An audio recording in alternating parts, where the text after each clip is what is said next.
Howdy, welcome back to the shop. I've got a little project going here. I've put a new top on my poor old bench top over here. And now I'm going to get my old radial arm saw tuned up. I've got a little project I need to use it for. And it has been neglected for 15 years. And I need to get it fixed up. So bear with me and we'll go along and figure something out. All right, this is all upside down and backward, but this is the bottom of the post on the radial arm saw. This part here is what goes through the bench top, and I just got done making a pair of these. These go underneath of the bench top. There's a through bolt here, and then there's two bolts on either side here that bolt through the bench top, through this piece of 1/4x2 angle iron. And then the 1/4x2 angle iron bolts to the bottom of the bench top. So that gives it plenty of strength in a couple of different directions. And this piece of the bench top, where the radial arm saw is going to go, ended up being 3 inches thick. There's a lot of meat there. And now that's going to be a good thing and a bad thing as we go along. But I've been playing. This is, you can think of this as a jib, I don't know what to say. But you can think of this as adjustment on the column here. This column slides in and out of this casting. And this here is how you adjust for slack or slop in the casting. If it doesn't want to hold the column nice and tightly, you've got adjustment here. If it's too tight, you back the bolt off and tighten this jam nut, and it spreads the casting. You back the jam nut up and tighten the bolt, and it squeezes the casting. And really, that's about all the adjustment you need on that to take up any slop. Now there's some set screws and some jam nuts here, and those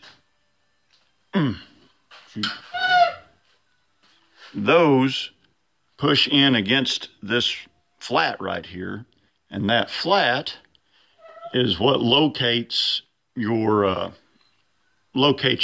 square or straight back and forth. So if you got slop in it this way, then you can adjust that out there. So I'm going to flip this thing around and put it in the hole, get some things, get my supports underneath of there, get everything started together, and then we'll go from there.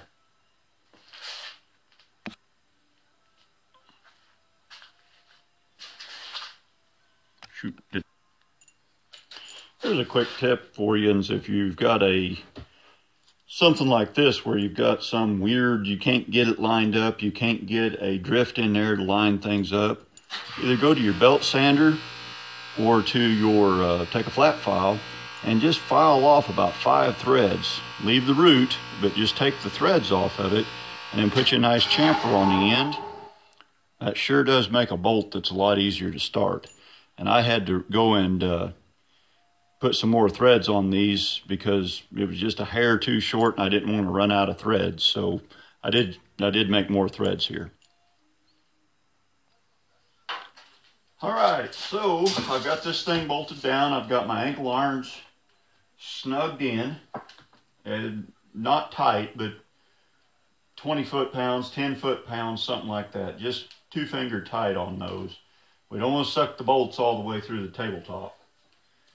So right now what I'm doing is I'm getting the arm on this trammed in square to the table, or close to square. There's really no such thing as true square, but I'm measuring off of the far end of the table here, and there's a machined surface that runs front to back right here, and this is where your saw track rides, and it's machined. It's a nice machined surface. It's a good reference. So I'm sticking my square up, just like so, and this top is reasonably flat, Again, there's no such thing as truly flat, but it's reasonably flat. I'm sticking my square up till it touches here, and I'm getting my measurement hooked off of the left side of the bench here.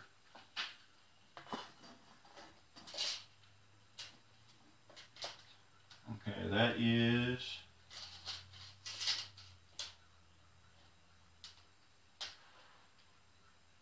35.5, just a hair short of 35.5.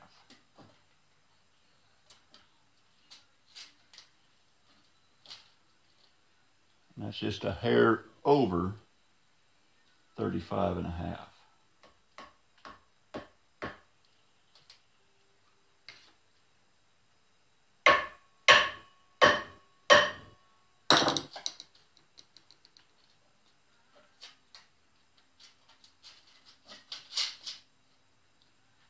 Okay, I believe it went too far. You can chase a squirrel for 3 hours doing this. There does come a point where you say that that's just good enough. So I'm going to tighten down the bolts back here, and then we'll go from there after I get everything tight back in the back. Okay, so I've been jacking with this for a little bit. Managed to goof around and break the timing belt. And I didn't even know that these came in inch sizes, but this is a inch sized timing belt of all the crazy things. So anyway, I got to send off for one of those. Local bearing supply house didn't even really know what I was talking about. At least the individual that I was talking to didn't know what I was talking about. And if you own a supply house, hire people that at least know what you sell. Rant over. So anyway, to get this trammed in parallel, running parallel this way, here's how I've done that. Now this is clamped through 3 inches of wood, so there's always going to be give back here. You can't get rid of that. If it gets to be a problem, what I'll do is cut me a plate of steel and put underneath of this plate here and put jacking bolts in it so that I can jack it and lock it in place. But I'm really thinking that this is going to be good enough. I mean, I don't use this saw often, and if it'll stay within a 32nd of an inch over 18 inches, I'll be more than tickled. If it moves, hey, no problem. I'll tram it back in as long as it doesn't move a 1/16 of an inch per hour. So here's how I trammed it. Get my head out of the way here. Okay. Looking from this angle, I can see 15 1/8.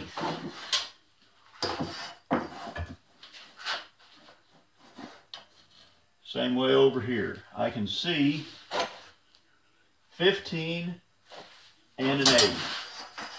So that's as good as that is going to get. It will never be any better than that. That's just as good as it's going to get. So I've got my tram this way. I'm going to go underneath and lock the 2 bolts that come in through the sides of my angle irons that clamp the bottoms of this. I'll go underneath and get those locked in, and then we'll put a little bit more together on this.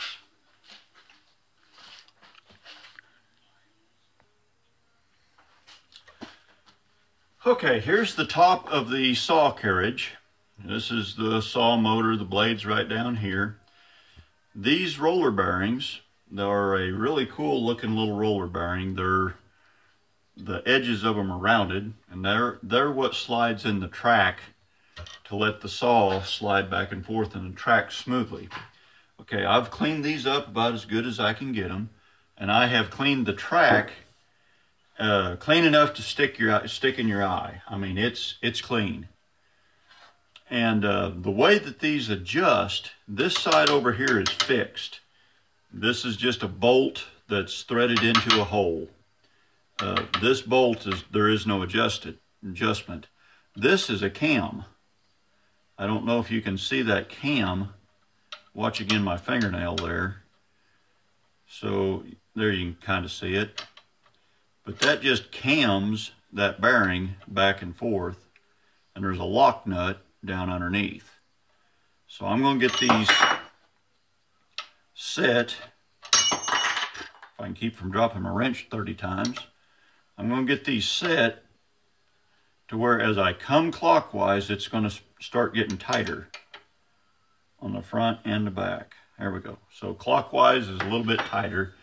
I'm going to stick the saw in the track, and then I'll get the camera repositioned, and we'll go from there.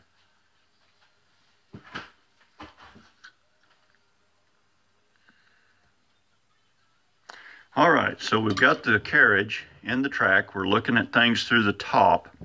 You can see on the right side here the fixed bearing, and you can almost see down through there. That's the lock rod for the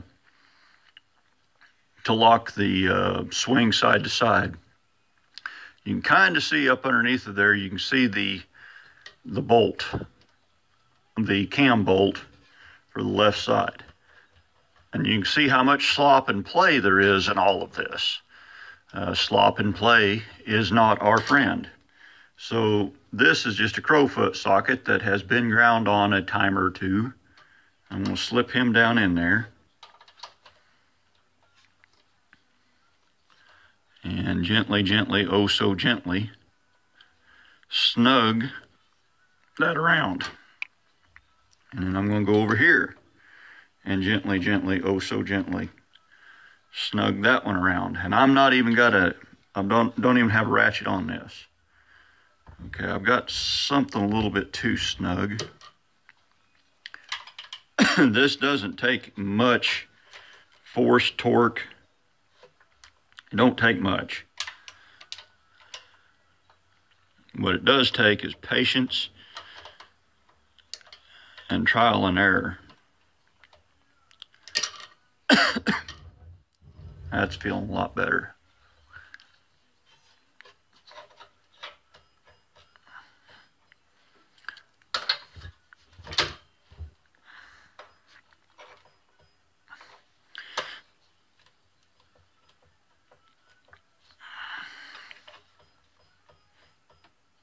Back bearing's loose, front one's tight.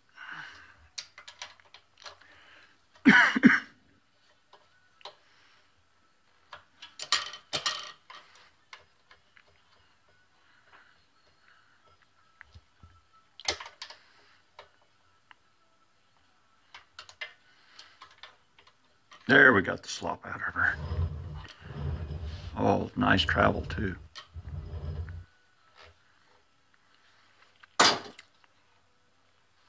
Okay, now the hard part is holding the stud, the eccentric stud, while you get her locked down. So I'm going to do that off camera because nobody needs to hear me cuss like the demoniac of Gadara. I'll be right back. Okay, you're stuck up in the rafters there on the camera. And I made one very light skim pass through here. With everything locked down as tight as it can be locked down. So this is the saw blade track. And this is a reasonably square. In the real world, nothing is actually square and nothing is actually straight. But this is a pretty square. And I've got a piece of 2-inch angle iron sitting back here, and it's clamped down to the bench. And I laid my square up against my saw kerf.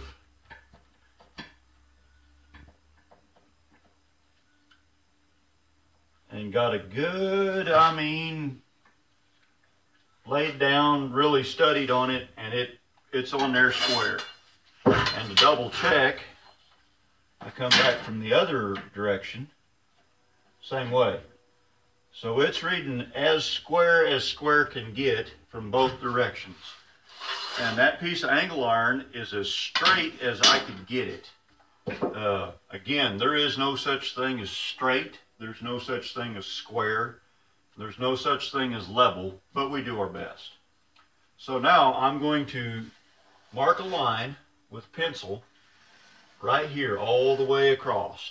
And then I'll probably mark one on the back side of that as well.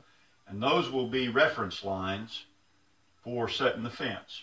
And I get that marked off, and I get some fence material sorted out here. I've got some stuff laying around. I'll be back.